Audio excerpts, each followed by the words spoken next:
You're listening to the Archaeology Podcast Network. This is the CRM Archaeology Podcast. It's the show where we pull back the veil of cultural resources management archaeology and discuss the issues that everyone is concerned about. Welcome to the podcast. Hello and welcome to the CRM Archaeology Podcast, episode number 138 for June 6, 2018. I'm your host, Chris Webster. On today's show, we talk about drive time, from your house to the field, from the office, whatever. There are some strong opinions here. So, get out your employee handbook because the CRM Archaeology Podcast starts right now.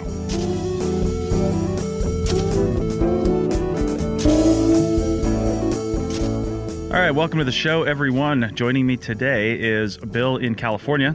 Good morning. And Stephen in Calgary. Hi. So, guys, we were talking before the show about something that I heard through a friend, actually through Sonia, who couldn't be on the show today. She mentioned that there's a discussion on one of her Facebook pages. We didn't go look it up, but it sparked a conversation amongst ourselves about this topic. So, without knowing how the online discussion was going, I don't really care because we all have our very own strong opinions about this. But it basically goes down to drive time. Okay, drive time in the field. And if you're not a CRM archaeologist and you don't know what we're talking about, then, well, thanks for listening to the show. But otherwise, I'm not sure how this is going to help you. But, I'm interested to hear people's thoughts about this from other fields as well. But basically, the issue of drive time is, we're all familiar with getting paid drive time to go from a hotel or even a workplace out into the field, right? So if you're at the office or at the hotel and you're literally going into the field to do work, whether it's, shovel testing, excavation, survey, it doesn't matter, whatever it is, you're getting paid for that time you're driving. And we all love those holy grail drive time projects because we're all inherently lazy and we like to get paid for doing nothing. Or sleeping in the car. I mean, let's not sugarcoat this. That's what we like to do. I had a project that I was running, and as a business owner, it's like you just got to take it because that's what it is. In California, you can't work more than 8 hours a day without paying overtime, and contracts don't usually authorize overtime. So when we had to go to this one part on this military base, it was 2 hours to get out there and 2 hours to get back. So we had a solid 4-hour workday with a lunch. So 3.5 hours of actual work that we could do. And that was it. But that's the way it is. That's how it is. And in that particular project, we were all living in these apartments basically. And we would, that was our home, but it was also our hotel. It was where we were staying, and there was no office. And we would drive from there out into the field, and you got paid for 100% of that. Whether we went to the gas station or Starbucks first, depending on what side of town we were going, then you got paid for that. And you still only had an 8-hour day with all that drive time? Well, the 8-hour day started when we left the house, the apartment basically, and ended when we got back to the apartment. So that was the 8-hour day. That was the clock day. But they didn't push it to 10s or something like that? No, you can't really do that in California unless you're going to pay overtime, or you've got salaried employees. There's weird rules. If you've got hourly employees and you work over 8 hours in a single day, not 40 hours in a week, then you have to pay overtime, and the contract didn't allow for overtime. So, yeah. So you're stuck. Because overtime, that works the same way here. If we push it beyond 8 hours, it's overtime. But I don't know of any contracts that forbid overtime. Well, this is a government contract, and almost all the government contracts don't allow overtime as part of their structure for pay because it takes away from, it costs more. I mean, it's time and a half. So it costs more to do the same thing. So they're just no, overtime is not authorized. But that doesn't translate into billable hours. The billable hours are the same rate. You don't charge more because there's overtime. For sure. But so it's it comes down to is your firm willing to pony up that extra time? Right, which they're not, because all the firms are running tight margins on these projects anyway, especially the government contracts. I mean, those are lowest bidder. So, whether the government is actually saying don't authorize overtime, and I'll be honest with you, I don't know if the government was actually saying that. It was the U.S. Navy, actually. I don't know if they were saying that for this project because I was a subcontractor, and my prime contractor said, don't do overtime. So maybe it was just them. I honestly don't know, but in a number of cases, it's, BLM contracts and things like that. It's just not something that's part of the cost structure. So anyway, regardless, we're talking about drive time, and there's a discussion that says, and I've heard this before when I was, especially when I was a field tech, I heard people saying it, and this comes a lot from people who went from high school into college, and maybe had temporary, small jobs up until that point, and then had their first quote real job when they became a shovel bum. And they had a regular paycheck and responsibilities and all that stuff. So, but you get used to that drive time getting paid, and I think some people later on might start thinking, well, shouldn't I get paid for going from my house to the office as well, or shouldn't I get paid from going from my house to basically anywhere? The only time you should get paid going from your house is if you're going from your house actually into the field. And the only time that's actually going to probably happen is if you're not a field tech, but you're more likely like a project manager, and you just told your employer, listen, I'm not coming into the office, I'm commuting from here. That's your commute point. And we're often, that I can understand. I've never heard of it happening, but that I can understand.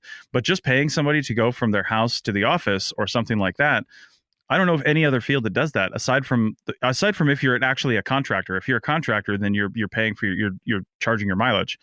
You're doing things like that, but and it's all your mileage associated with the job. It's all your work supplies associated with the job. You're charging for all that stuff. But as an employee, you're not a contractor, so you're not charging for that mileage. You're not doing those things unless they've told you can. But it's not a regular thing. So we've got some very different ideas on this. We'll start off by talking about an example that I had with my first job here in Nevada that we were talking about before the recording. And so we'll talk about that. We'll talk about drive time from the home. I think we're all in pretty much agreement that that's a little bit ridiculous. We shouldn't expect that. But then drive time in other ways. So out here in the West, we typically work 10 on, 4 off, 10 days on, 4 days off. And I think that's largely based on the distance it takes to get to the project area. Most of the stuff, we're based in these small towns like Reno and or Salt Lake City. Not that that's a small town, but anyway, we're based out of these areas, but then we have to drive 4, 5, 6 hours away just to get to this other small town to base ourselves out of or camp to do a project. So often, in fact, most of the time, if you're in the company vehicle or not, whatever their policy is, but if you're in the vehicle, you're traveling out to this town, and then from that town to the project area could be another hour or two, could be 30 minutes, whatever. You're paid for that time from the hotel or wherever you're camping to the actual project area where you're going to work for the day. And then when you get back, your clock stops. So that's typically an 8-hour day or a 10-hour day, however they're going to work it. But some companies, the first day of the session, when you're actually driving out into the field, that's where things kind of go off the rails for different companies, and they do things differently. So this first company we worked for, they actually told us, and we were legit shovel bones, my wife and I. We had all our stuff in our vehicle. We didn't have an apartment. We'd given it up, put all our stuff in storage, and we had all of our camping and hotel gear and excavation and survey stuff all in our Toyota 4Runner. And we had to take that out into the field with us. I mean, it was our stuff. We had nowhere to leave it, and they didn't have a secure parking lot. So we didn't live in that town either. We had no relatives, no friends in that town. We were brand new, and all of our stuff is in this Toyota 4Runner, like all of our worldly possessions. So one of us had to actually drive that out to the hotel, which was about 2.5 hours away. And they told us that person in our own vehicle was not going to get paid. Now that I understand, it's an insurance thing. So everybody that was in the vehicle, whether you're a project manager, salaried employee, or whatever, you go out in the vehicle and you get paid if you're in the company vehicle on the way to the hotel. This is on the first day of the session and the last day of the session when you're on the way home. Now, other companies I'd worked for here in Reno did it a little differently. They extended the time because this is in California, they extended the time on the 10 days to, like, instead of 8 hours, it was like 8.5 hours or something like that, or 9 hours, whatever the deal was. And the actual workday started at noon on the first day and ended at noon on the last day. So shovel bums got to get to the field hotel in any way that they wanted, and they weren't paid for it. So they weren't paid for it. Their clock didn't start till noon. The salaried employees and project managers, crew chiefs, whoever, who were on salary, getting comp time or whatever the case may be, they drove out from the company office location in the field trucks and brought those out, and they were compensated for that. But and you had an option to stay there at the office and leave your things there and then drive out in the company truck. I'm not actually sure you were paid for that. I don't remember because we never did it. If you didn't need to be in there, if it was a choice, then you're just leaving your vehicle, whatever. But either way, this is the discussion we were having beforehand. And I guess since these guys are muted, I'll just keep going. I'm going to say, my thoughts on this are I don't want anybody to dictate how I work. I don't want anybody to dictate how I live. When I was a shovel bum and we had all our stuff in the vehicle, sure, we brought out a crock pot and a hot plate and all kinds of stuff. And we didn't like eating out very much. So we'd bring all our food with us. So we had a cooler that we'd pick up in town full of food, and we bring all that stuff with us and we do all our own things. But this company that we worked for that you had to be in the truck, those people, they actually use their per diem for food because the company was paying for the hotel. So they used their per diem for food and brought out a backpack full of field clothes, never went out, never did anything. And I just can't live that way. When I'm a field tech, I don't see each project as a little field school like some people do. I don't see each project as a little vacation or camping trip where I'm just doing this thing and then I'm coming back for 4 days. I see it as my actual job. And when I'm in that hotel, that's my home. That hotel's my home for 10 days. And that's how I see it. You have to see it that way as a field tech. Otherwise, you're going to go insane. Go. I am insane. I am insane. Now, Bill, you have a family and you've had a family for a really long time. So I see how your mindset for all this stuff would be very different. Rachel and I didn't have a family. We didn't have kids. So there was this time before I had all that, right? No, there wasn't. So when I was a field tech, I was like those backpack folks, right? Like I had we talked about it before, just that little white boiler pot thing that you carry out to the field and a duffel bag that had my field gear because I knew I was only going to be out for a 10-day session because unlike you, I was going to go back to an apartment. So whether the job was, 10-day sessions or however it was, it always seemed like either I was camping or staying at a hotel or something like that. But eventually I was going to go back to an apartment. So I kept my apartment. Or at the end of the week, we were going to go back. Or if it was even shorter, 3 or 4 days, I was going back. So I always had an apartment where my stuff was at. And sometimes I didn't even actually, in fact, have a car. But at any rate, running projects, I can see where this turns into a huge problem that I've had before. And I ended up having to change the way I did things because I used to just let people have their hotel money and make their own arrangements with the understanding that they had to be to work at whatever time, right? Well, really quickly, you imagine what happened. People just pocketed the money and they lived, in the back of their 4Runner or whatever in a tent. And then every single day they were 10 minutes late or there was some other shenanigans or they didn't have any food or we all got totally soaked and they were like getting trench foot because their feet weren't getting dry and all kinds of things were happening to several individuals of the crew. Not only that, but it was like every day something happened to somebody because we weren't all staying at the same hotel and we weren't all in the same truck and we weren't all going at the same time, right? So when you have these crews that have people all over the place, having people get into the truck and say, if you don't get into the truck, you're not going to get paid. That only makes a lot of sense, not only for liability, but for being able to manage the crew. You can't manage the crew if 4 or 5 people are staying in Walmart parking lots and sometimes coming back and sometimes not, and sometimes they're doing all this different stuff. It's difficult for you to manage things because you were saying that when you're out in the field, you treat it like it's a job. Well, not everybody treats it like it's a job. And even as you can tell, not everybody shows up to work the exact same time every day in archaeology. There's not someone who's standing there with an attendance sheet and checking everybody in to make sure that they're clocked in at the right time at a lot of companies, right? You show up, if you're supposed to be there at 8, you show up at 8:20, you just stay till 5:20. It's really flexible when you're working in the office. Well, in the field, it's not flexible. Sunlight matters, rain matters, the tide matters, temperatures matter. You got to start all at the same time, and it has to be a bit more organized. You can't have people coming 20 minutes late. If they come 20 minutes late, they're screwing things up for 9 different individuals, right? So I can see where you'd want to have everyone together in the same hotel, in the same truck, going out at the same time. And one pressure to get people to do that is to say you're not going to get paid. You're not going to get paid if you drive your own car out there. Now, on the other hand, I have been on projects where we did drive our own personal cars, at least to the field. So there was a central area, and then we would drive there. And it followed the rules that you were talking about, which are relatively capricious. Sometimes we got paid drive time out, but not drive time back. Sometimes we got paid drive time both ways.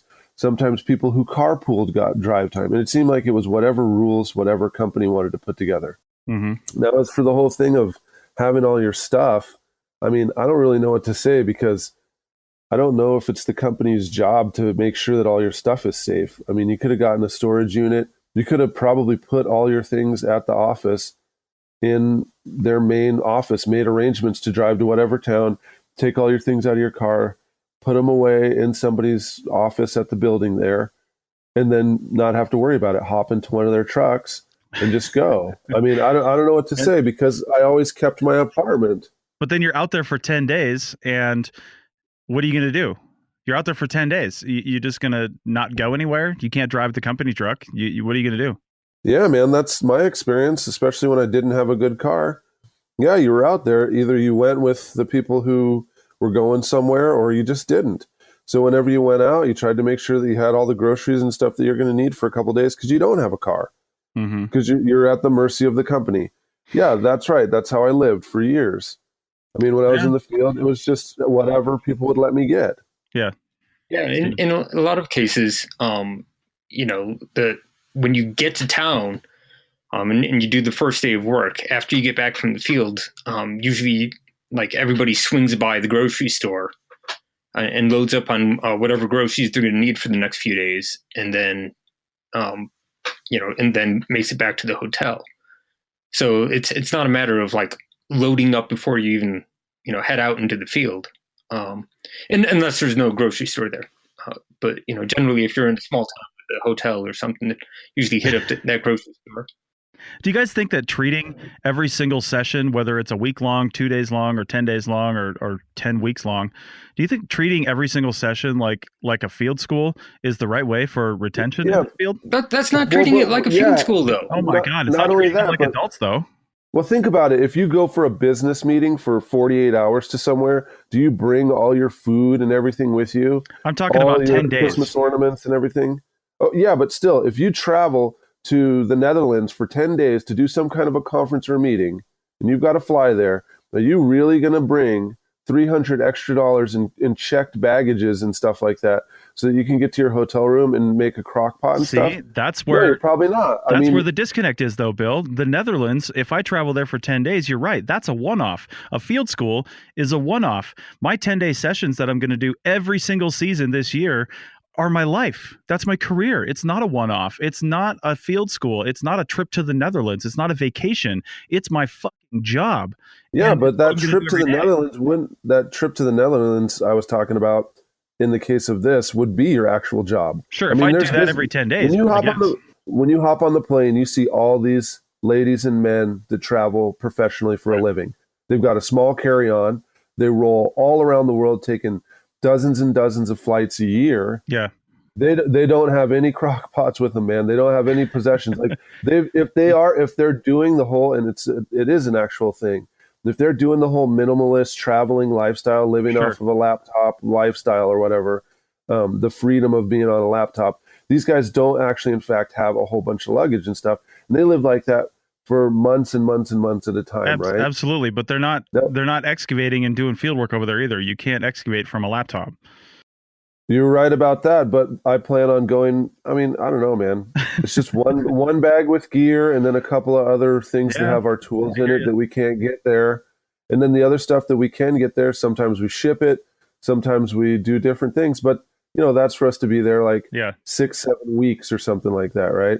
And then the thing that I actually, in fact, bring with me is like my clothes and then my personal tools, my trowel that I can't actually bring on the plane with me. Otherwise, I would just have a carry-on and then put it all in a cardboard box and mail it there.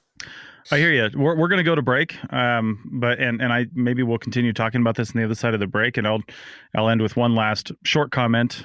For me, it doesn't come down to what you should bring into the field and how you could do it and how some people can do the minimalism thing and others can't. It comes down to dictating people's lives and what they're going to do. And I just don't think we should be doing that. I think we should have policies in place that allow people to have the freedom to make their own decisions on how they want to live their lives. So let's continue talking about this, though, on the other side of the break. Simon Fraser University in Vancouver, British Columbia, has launched a professional online master's program built by and for cultural heritage management practitioners. The thesis-based MA or coursework-only graduate certificate both offer integrated study of HRM's ethical, legal, business, and research priorities. The MA thesis requirements comply with Register of Professional Archaeologists and other jurisdictional standards. This is the perfect graduate program for bachelor-level CRM practitioners ready to make a career commitment but not ready to relocate or quit their job. We have advertised for SFU in the past, and we had a long podcast about SFU's program, and I highly recommend it. If you're looking to get a graduate degree in cultural resource management, this is the way to go. Apply today at www.sfu.ca/archaeology. That's www.sfu.ca/archaeology to take your career to new levels today.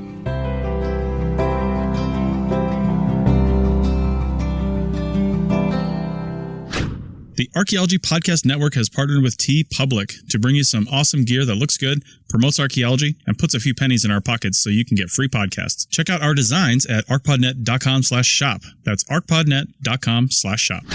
Okay, we are back on the CRM Archaeology Podcast, episode 138, and spent a lot of time talking about drive time, which actually developed into a conversation about, I don't know, for me, it's quality of life when we're talking about this stuff. I think I try to craft all of my company policies in a way that put more of the decision-making power on the people working for me and less on me. I guess an example for me, Bill, would be, Berkeley decided that it's way too expensive to live in that area. They want you to live as close as possible so you're never late to class. So they decided to put you and your family in this low-income housing that they have on campus and dock your pay because of it and not give you the opportunity to live wherever you want to live. Would that have been a solution for you that you're happy with? It's a furnished apartment. You've got all the things you need to live, Bill. What more do you need? Work is your only goal. Yeah, I don't know what to say. No, because I think you're taking it to an extreme. Yeah, and it's also in a weird trajectory too, because my kids aren't there with me, when we're doing CRM. My wife's not there with me when we're doing CRM. I'm not like celebrating Christmas and stuff, Yeah, I understand what you're saying, but that's more of a strategy. That's like kind of what ends up happening if you're a migrant worker, which for real, there are individuals, their whole families, they're there with them. They are living in company housing. They're doing these jobs. And they are trying their best to get out of those kind of jobs. So I guess what you're talking about is, does this add to attrition? Mm-hmm. If people start viewing it that way, yeah. Steven, what do you think? Lots of thoughts. I think part of this comes down to, you have to realize that like the job has constraints. Like, sure. And there are some people who never want to do an away gig because they like going home at the end of the day. Mm-hmm. And there are some people who, really want 9 to 5. So like, I don't care if I'm out in the field. I don't care if I'm in the office, but I want set hours and the rest of the time is mine. Mm-hmm. And I think that's where the notion of a job comes in, versus a field school. Like, if it's a job and you're out in the field, when you're not on the clock, that time is yours, but there are still constraints. Sure. And some of those are just blatantly logistical constraints. A good employer, good field director, whoever's in charge out in the field, will work with you on like, hey, I need more groceries. Can we hit up the grocery store this evening? And, if you're not approved for work, they'll drive you over there. Right. And they'll be, and coordinates with the rest of the crew to make sure everybody's, getting the food that they need or stuff like that. And usually they try to get hotels that are somewhat accessible. So like if you want to, be able to go downtown in the evening, you can do it, with or without a car. Or, you're around a bunch of stores. So if you get back to your room and you're like, oh, crap, I need toothpaste, you're not SOL, right? Like you can walk over to the pharmacy or whatever. And I know plenty of people who, they're bringing along their video game machines. What do you call them? Consoles? Yeah. And like that's in their suitcase. Like, they have a bunch of things to keep them through the evening, in their suitcases.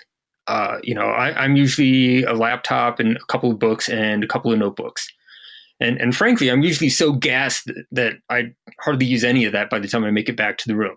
Mm-hmm. I mean, yeah, it's like, wow, it's really ambitious for me to bring all these books, but I think I'm just going to sit here and relax for a while.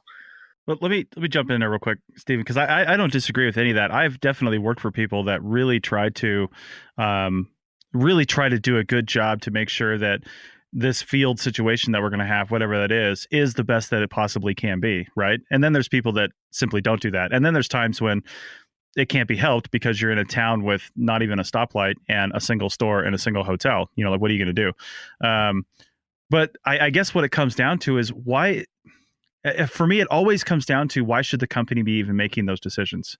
If you can hire people that can show up to work on time, and you say this is the work start time, and they don't make that work start time, and they don't show up ready to work and not drunk, then why would you hire them again? Why would you not fire them on the spot and send them packing? And here's another thing: if you do have to fire somebody in the middle of a 10-day and you drove them out there, now what?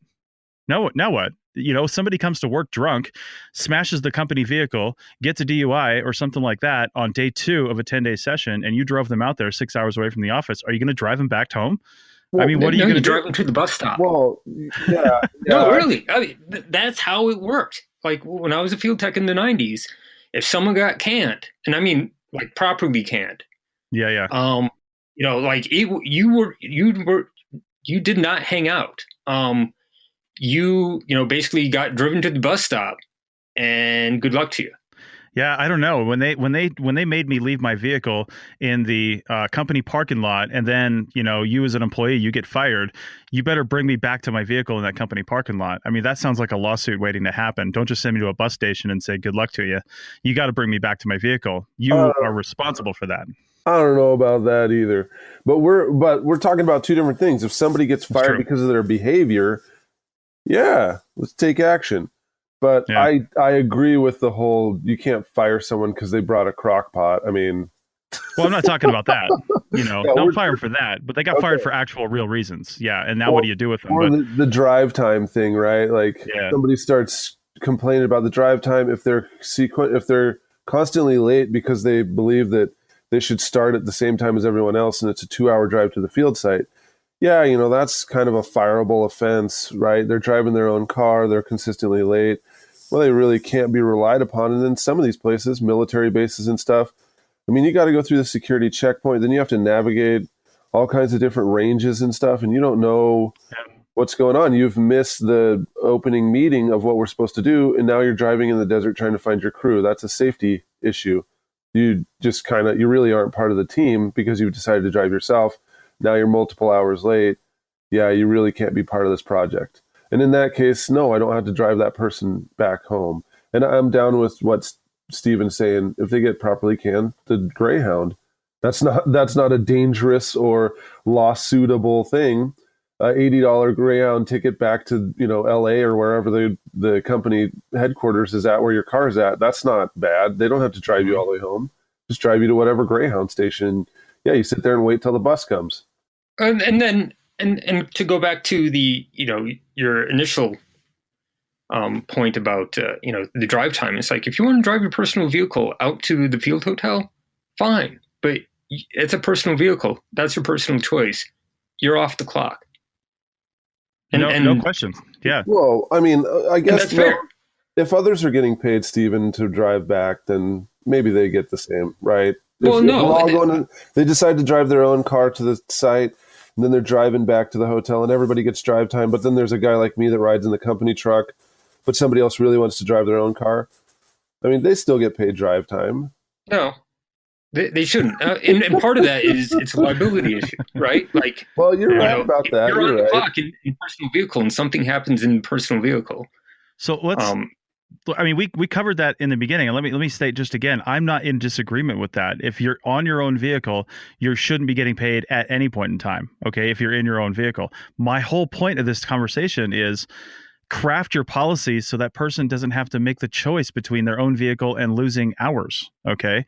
That's the whole thing. And this all comes down to company policies and making policies that benefit the employees and not necessarily just the bottom line. Obviously, you got to watch the bottom line, or you don't have a company. But real quick here, just to address something both of you said, though, we've all both known those people, and it sounds like you guys might be those people, that when you go out into the field, you're 100% invested in your job. When you're out in the field, you're pushing it, which you should be. I mean, you're pushing it for the time, but then when that time is off and you're back on your own time in the hotel, you might have a couple things like Steven, you have a couple books, notebooks, a computer. My guess is that's not entirely like incredibly different from, your normal home life at this point.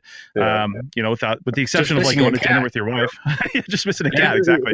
Yeah. Nobody's bringing the ruckus, but otherwise. Yeah, exactly. But the point is, let's talk about retention and quality of life. We should be really concerned with that because we've all known tons of good people that get out of this job. And I feel like the ones that end up leaving are the ones that are constantly pining for that 9 to 5 where they can come home and watch football at the end of the night and not have to worry about anything or whatever they're going to do.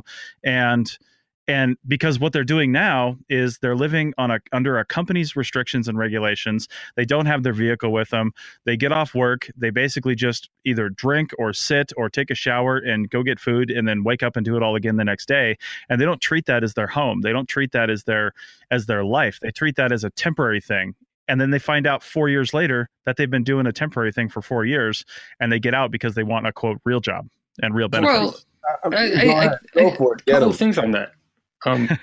If I can jump in, Bill, that really, if what you want are steady hours and then go home, eat some dinner, watch some TV.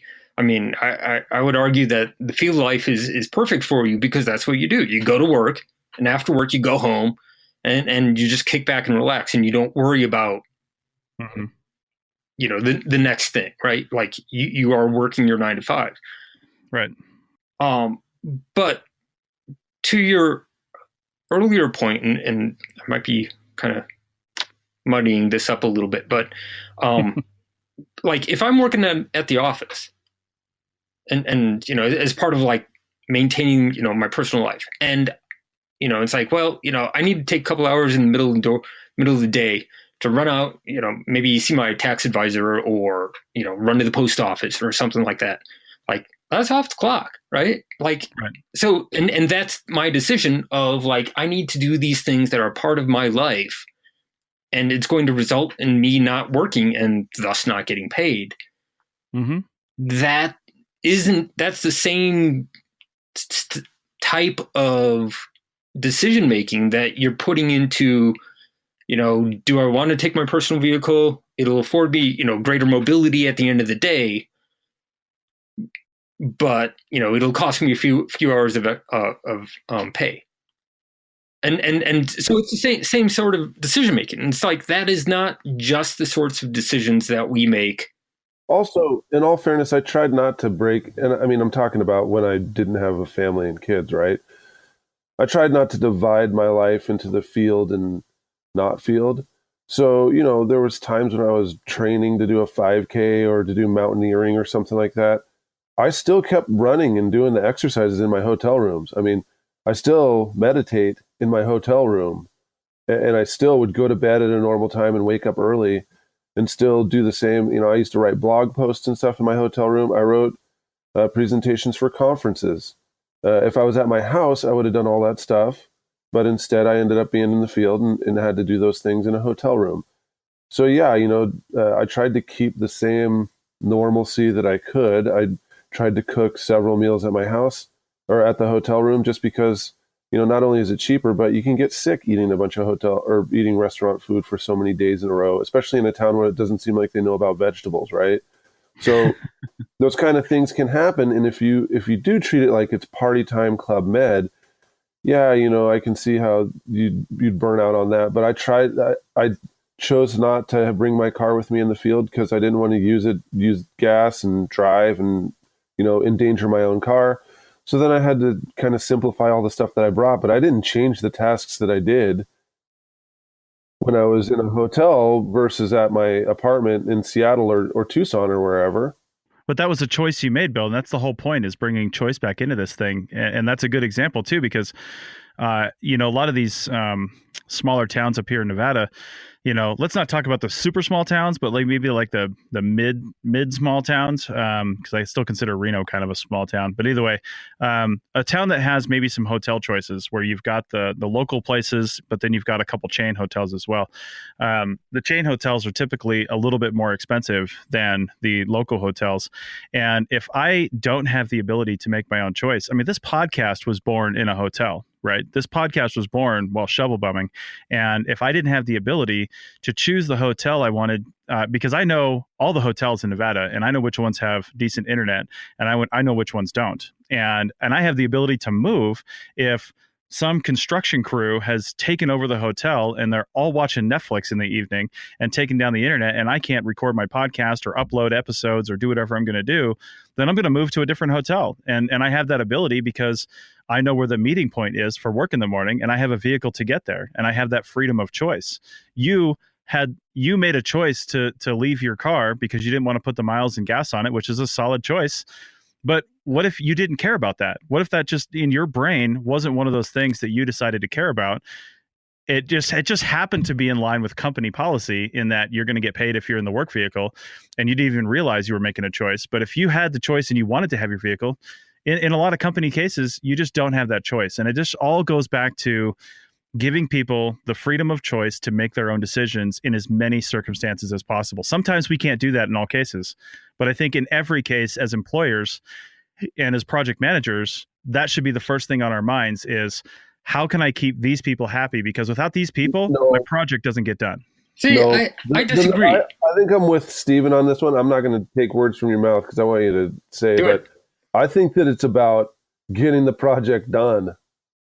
Sure, but you can't get the project done if your people aren't happy. Yeah, you can. Oh, Jesus. That is a slippery slope right there, my friend. Oh, man. Well, it's a slippery slope, but we've all been there. Yeah, but why should we have to be there? That's why this field fucking sucks, is because people treat it like that. No. I'm not talking about that kind of stuff, but you've been on those projects where we're finding totally awesome stuff, but something's going on in someone's life and they're miserable, right? Sure. I cannot help make everyone happy. I can help them get projects done. No, and I wouldn't. And I'll let Steven talk because I'm taking his time. But after that, I'll address your whole freedom of choice in the hotels thing after that. After the break. Yeah. Well, and here's my point, and this is on the choice thing, is that you do have that choice. You are making that choice. But that choice comes at a cost, right? And that cost is like, you're not going to get paid drive time. Like, if you really want that freedom of going to, a separate hotel or whatever, a lot of the firms will accommodate you, but you understand that has a cost. Yeah.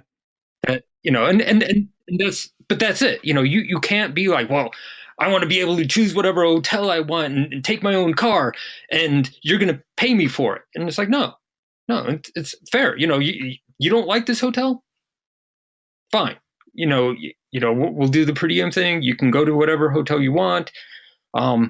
But at that point, you're taking the more responsibility on you. And that includes you're bringing your own personal vehicle and you're not going to get paid for drive time. And, those are the costs of those choices. Right. Well, I'd advise there's one more caveat. If you're the kind of person that I need to help me get my project done, then you get the freedom of going to your own hotel. But if you are not required for this project to succeed, then you do what the company rules say. Jesus.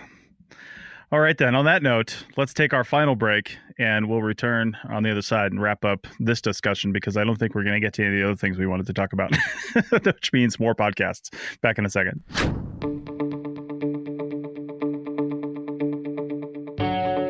Hey, podcast fans and digital archaeologists. Have you heard about WildNote? It's a data collection app that works online or offline on your smartphone or tablet, iOS or Android. It allows you to collect field data easily, manage data efficiently, and generate data reports and site records effortlessly.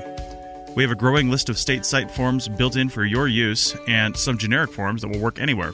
Check out the shovel testing and photograph forms. You can get a free all-access 30-day trial today by going to wildnoteapp.com. That's wildnoteapp.com for your free 30-day trial.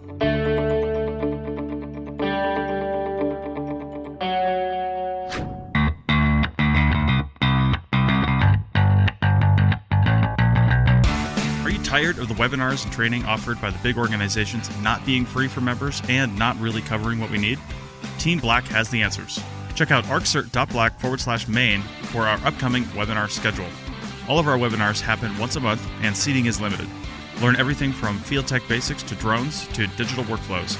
We have more classes coming online every month. Classes are always 1 hour and cost just $20.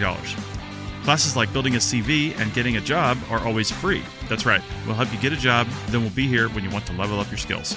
If you are a professional subscriber to the APN at arcpodnet.com/members, then you get all of Team Black's offerings for free as part of your membership. We have Team Black memberships coming that will give the same for the APN. So $20 a month gets you all the APN swag and extras, plus free training from Team Black.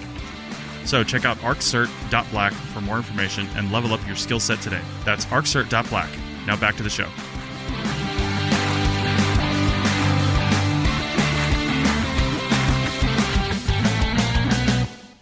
All right, welcome back to the final segment of the CRM Archaeology Podcast, episode number 138. And, Stephen, I got to agree with you on at the end of the last segment. I never disagreed about the drive time thing. You do make a choice. If the company's policy is that you're not in the field, you're not in the company vehicle, then you don't get paid. My wife and I, on that first project that I mentioned at the top of the show, where we had to make that choice, we would just decide, one of us, it was usually me that would drive our vehicle out because she was always knitting or doing something. So she would ride in the company vehicle because she was going to be a passenger anyway, and then get paid for that. We made the same amount, so we didn't have to choose based on who made a higher wage. Otherwise, that's what we would have done. But we made the choice that she would drive out in the company vehicle, and then I would drive our vehicle out and lose that. It was 3 hours of pay on that one project, but then it was like 6 hours of pay on another project when we had to go to Ely, Nevada, which was even farther away. So, but either way, and the other thing is sometimes because we were shovel bums and we wanted to have that, we had that freedom to do whatever we want. This project was 8 on, 6 off. So sometimes we didn't want to come back to Reno during the 6 off right away. We wanted to stay out there and go see something and go camp. So we already had our vehicle with us. And in that case, we both lost pay back to the office because that drive time was included in your 40 hours for the week. So we made the choice to lose that. And I'm not disagreeing with you guys. If you want to make that choice and lose that time, great. That's your choice. My only thing that I'm going to keep coming back to is companies shouldn't have a policy where you have to make that choice. That's the only thing. If we want to retain good people and we want to make this a business where people feel appreciated and they feel respected and they feel like they can do this and live a happy life, then why not craft policies around that? And hell, Bill, you even mentioned, you're out on your 10-day. You're not treating that as home because your kids aren't out there. Your wife's not out there. But and Stephen, you mentioned your cat's not out there. There's no ruckus in the field. Well, there's ruckus in the field, but not that kind of ruckus.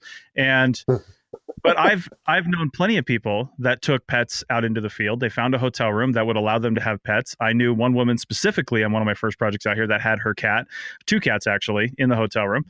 And let's take it a step farther.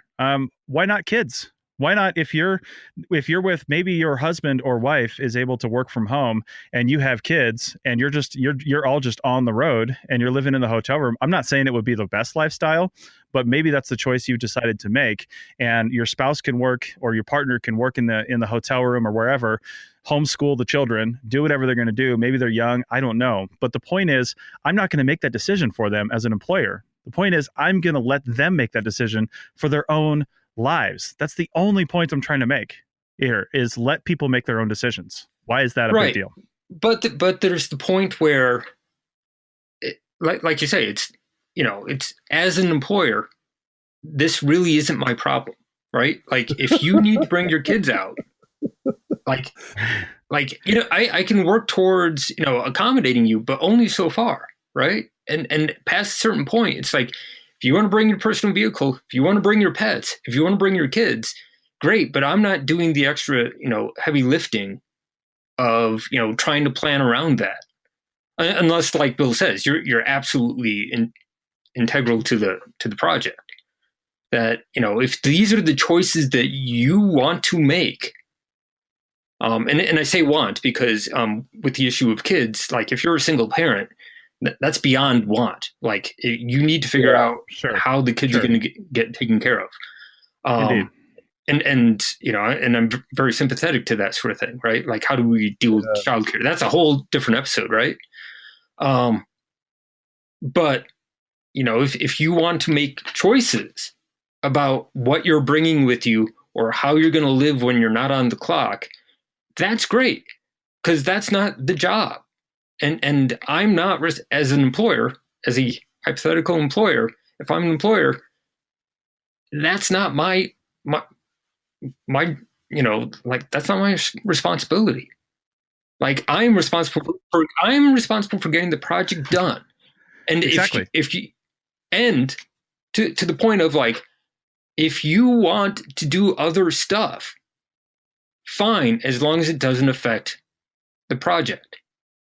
But like, you're talking about like, well, making policies that accommodate people. And it's like, no, we have our policy and you work with it or you don't. It's difficult to make policies that can cover all these contingencies of cats and families and all that stuff, right? Not really. So, I mean, I've worked for companies that do it. Yeah, but I guarantee you that stuff was not like written in the company handbook. No, but the two things that would make pretty much everything possible is, here's your per diem for the day. It includes your hotel and food money. Do with it as you please. Work starts at 7 a.m. tomorrow morning here, and that's one thing. That's actually it. That's it. That's the one thing. And then craft the drive time into the field policy so that people don't have to make a choice of losing hours. That's the two things. If you make those two things, then people are allowed to make their own choices. If they want to helicopter into work every day from a town nearby, well, then they can do that. As long as you stick hard and fast with the one rule that says you'll be at work at 7 a.m. at this hotel the next morning. I don't give a crap how you get there. As long as you're on time, you have your shit, and you're ready to go. Everything else is personal choice. Well, no, I've had many projects like that, right? Like where it's like, and it's not even 7 a.m. It's like, okay, we're staying at this hotel. Meet us at this hotel the night before, and work starts at 7 a.m. Yeah. And then it's on you to drive your personal vehicle out there. Absolutely. And there is no paid drive time. And so on. But, I've also had it where it's like, start time is noon that Monday and you only work 36 hour week. And, and you're not getting paid for that drive time because the day starts at noon. Or they can be generous and be like, well, we can't pay you for drive time in your personal vehicle, but if you come to the office first thing, you can get paid if you're in the company vehicle. Right. Because they don't have to pay you at all if you're not you're driving a personal vehicle. Yeah. So like the idea that you're out hours isn't necessarily true. But those are like bonus hours. But they're not, since it's less than 40. Well, in the bigger scheme of things, though, here's what ends up happening, and we all know this. What's happened? People who have life situations that can't be accommodated by these rules essentially can't be archaeologists. Sure. So people who have to take care of their family members at home, they pretty much can't be archaeologists. So if you have an elderly, person, if you have a baby, if you have, any kind of situation that would require you to not be able to comply with all this stuff, they leave the field. Anyone who doesn't think that this is right, that gets driven, psychologically crazy by this maze of sometimes you get drive time, sometimes you don't, sometimes you get to be in the truck, other times there's not room in the truck, but then you have to drive your own car, all this other stuff. Those are the kind of people who end up leaving the field. So I think, what's too bad and is a reality is only a certain kind of individual gets to be a field archaeologist. And those first years of doing projects and being out in the field are so important for someone's career because That's how you build your network. That's how you get experience with, artifacts and situations and, traveling all over. You get exposure to all kinds of different experiences and all kinds of things. And not all of them are good, but definitely not all are bad. However, those are your formative years. And if you find yourself in a region where every company is forcing everyone to ride the company truck and you don't ever have the freedom to bring your spouse along, relationships collapse fast. It's a certain kind of person that can be with a field archaeologist because they're always gone and you never know when they're going to be back. And, you can't rely that they're going to be there for your sister's wedding and all kinds of stuff because they've got to go where the work is. So this kind of lifestyle destroys certain individuals' lives. And the attrition is not just only from the pay, but the shovel bum lifestyle. And I think, Chris is right to bring up that these strictures brought by companies contribute to that, including the double bunking, which we haven't even mentioned yet. Yeah. Before we get to that though, because I know Chris really wants to talk about that. I think that the another really important factor is that, like you were saying, like these are these first few years are the formative part, but they're also, it's a very strange thing within CRM where, your ability to do work other aspects of the job, like maybe you're going to be a full-time lab person or stuff like that. For a lot of firms, particularly in the North where they don't have necessarily like full-time lab staff, like the people who get held on to work in the office are the people who do a good job in the field. Ironically, like, there's not necessarily a strong correlation there, but that's who we see and they're doing a good job. And so we get a good impression on them and they turn into, and so they get offered, like the better jobs that are more accommodating. And sure. that is an unfortunate reality of the industry right now. Yeah. I mean, the field ends up being the trial place. It's the testing ground. And so if you can't actually participate in that, you kind of fail the test. So if you choose to focus on your quality of life, you're punished? I mean, I don't know. I guess if that's one way that you think about it. I mean, so it's not like if you're a single parent, that single dad taking care of their child that just finished college, that's not really a choice, right? Or if you finish college and then your, mother or father needs to be taken care of and you have to be back home, right? Yeah.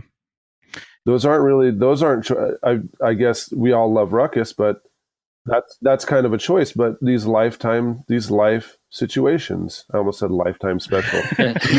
Kind of is. Life situations, right? These lifetime special situations where you end up, in this, you got to choose, right? And so that's the thing. We don't really get the freedom. If you're not on the truck in the company thing, you don't get to go, and your toddler's not going to be able to come. So if nobody can watch him or her, you're not going to go. You're absolutely right. People should know when they get in, and I hope they listen to this podcast when they're undergrads and get an idea of what the field is like before doing this, which is, one of the whole reasons we started this show.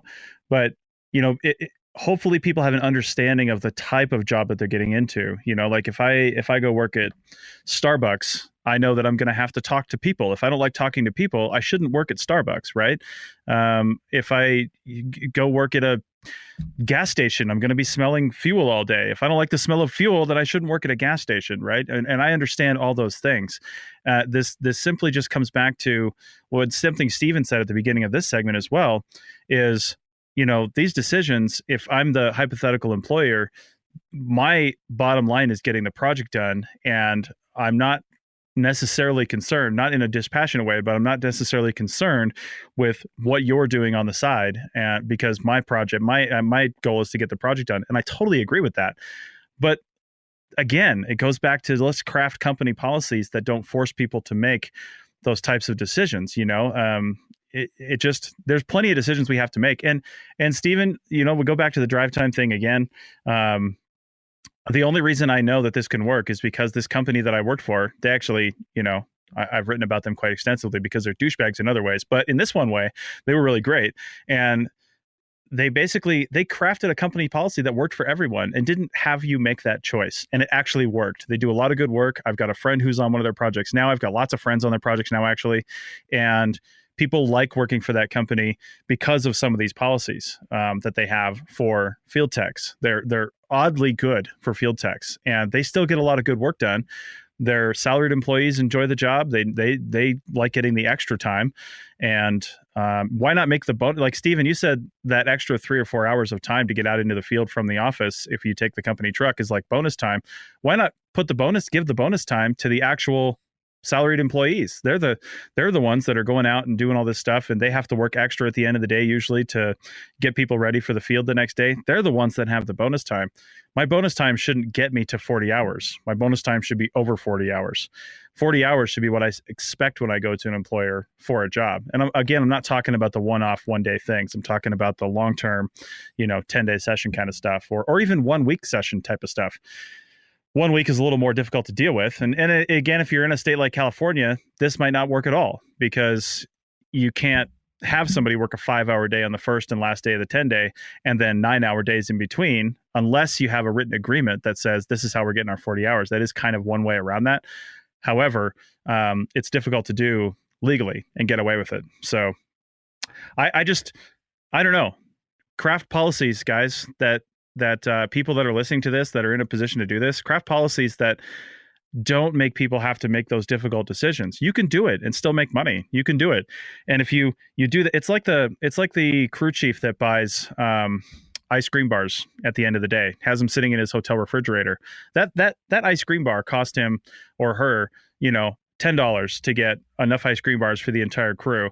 Didn't cost him anything, but the goodwill that they got from that crew for doing that one little act. When you've got a hot day of survey or excavation, you come back and everybody gets an ice cream bar.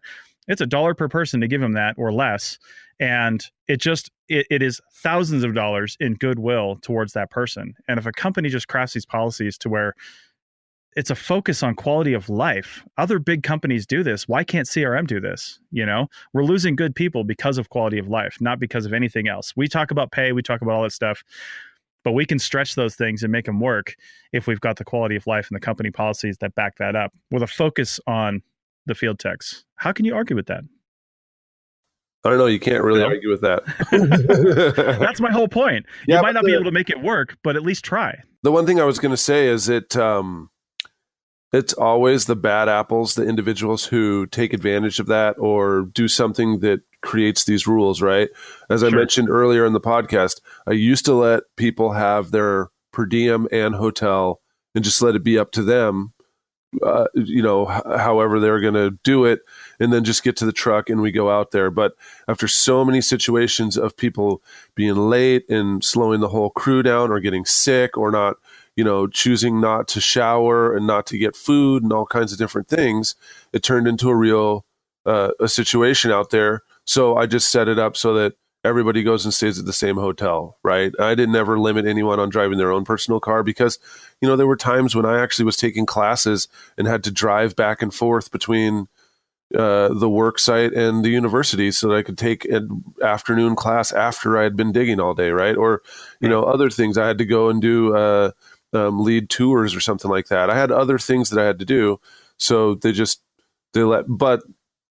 staying at the same hotel, that was just kind of one of our things because before in the past, people had screwed up. And so the boss was just, we're done with this. No one gets their hotel money anymore. You just all stay at the same one. You've lost the privilege, right?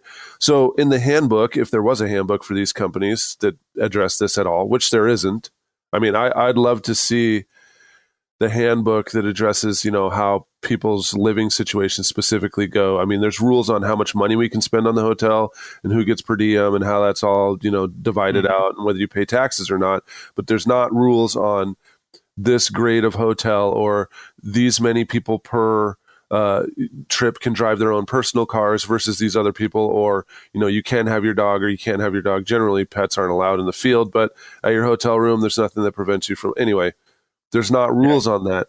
And it's those few people who have kind of, I guess, screwed it up for others, who have either used the company credit card to do illicit stuff, who have either, given people horrible motels in dangerous parts of town where they actually got assaulted and bad stuff happened to the company vehicles and stuff. That's why the rules get created. And over time, they just get more and more stringent, right? Sure. So, as an employer, I can see how just creating an arbitrary rule and forcing everyone to stick with it, that would be in their best interest. There's not necessarily so much motivation to go back on that. So I hope that your campaign for getting them to liberalize our, hotel arrangements, I hope that works out. This isn't field school. This is people's lives. So best of luck convincing all the CRM PIs to change what they're doing. Yeah, I hear you. It's a tall order. And I think it's interesting. We'll just wrap up with this, I guess, because we're already over time. But it's interesting to me that, what you're saying, Bill, is absolutely right. These rules and this idea and this way of thinking has come about because people have taken advantage of it. And, it's instead of dealing with those people, though, we've decided to basically create policy that deals with everyone. Instead of dealing with the rough people, we create policy that covers everyone and basically screws everybody that's because of those bad apples. Well, kind of, but companies are changing in that kind of philosophy. You get more strict.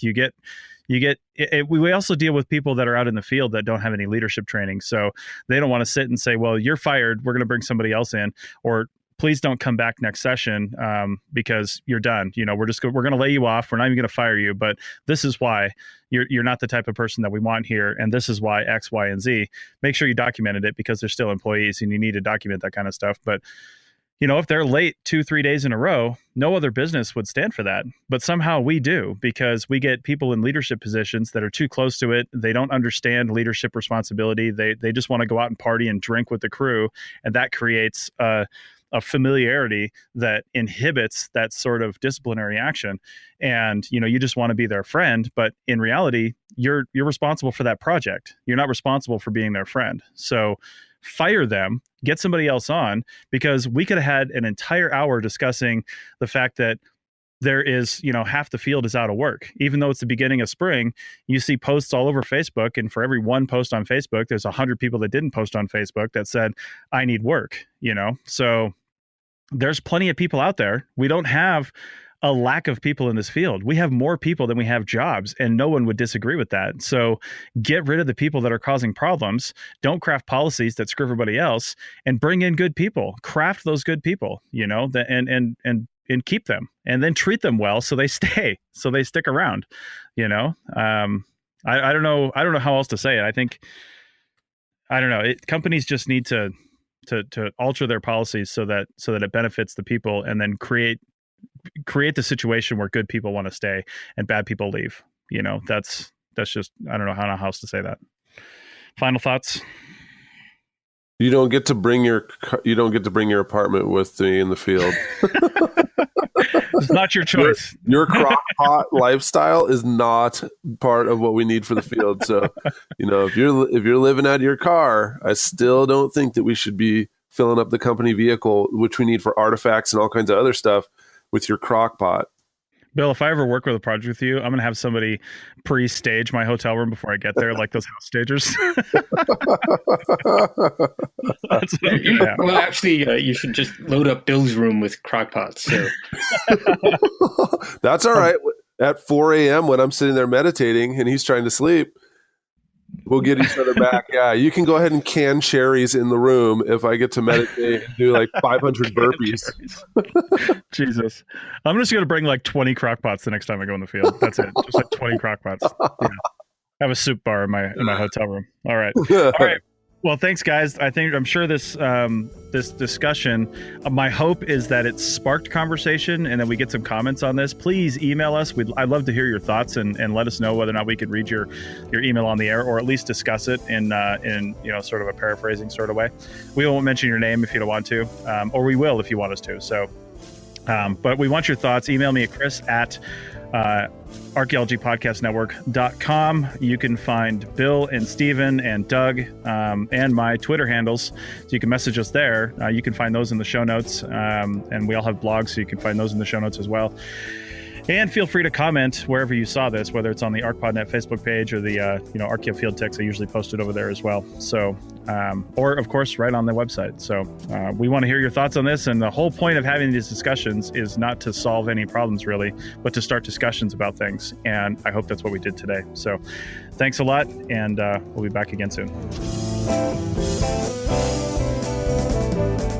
That's it for another episode of the CRM Archaeology Podcast. Links to some of the items mentioned on the show are in the show notes for this podcast, which can be found at www.arcpodnet.com/CRMArcPodcast. Please comment and share anywhere you see the show. If you'd like us to answer a question on a future episode, email us. Use the contact form on the website, or just email chris@archaeologypodcastnetwork.com. Support the show and the network at arcpodnet.com/members. Get some swag and extra content while you're there. Send us show suggestions and interview suggestions.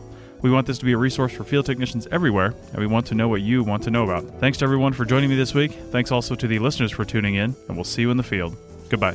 Adios. Bye. Oh man, it's going to be a long wait for Doug. I don't think we can wait for Doug. This show is produced and recorded by the Archaeology Podcast Network, Chris Webster and Tristan Boyle, in Reno, Nevada, at the Reno Collective. This has been a presentation of the Archaeology Podcast Network. Visit us on the web for show notes and other podcasts at www.arcpodnet.com. Contact us at chris@archaeologypodcastnetwork.com. Thanks again for listening to this episode and for supporting the Archaeology Podcast Network. If you want these shows to keep going, consider becoming a member for just $7.99 a month. That's cheaper than a venti quad eggnog latte. Go to arcpodnet.com/members for more info.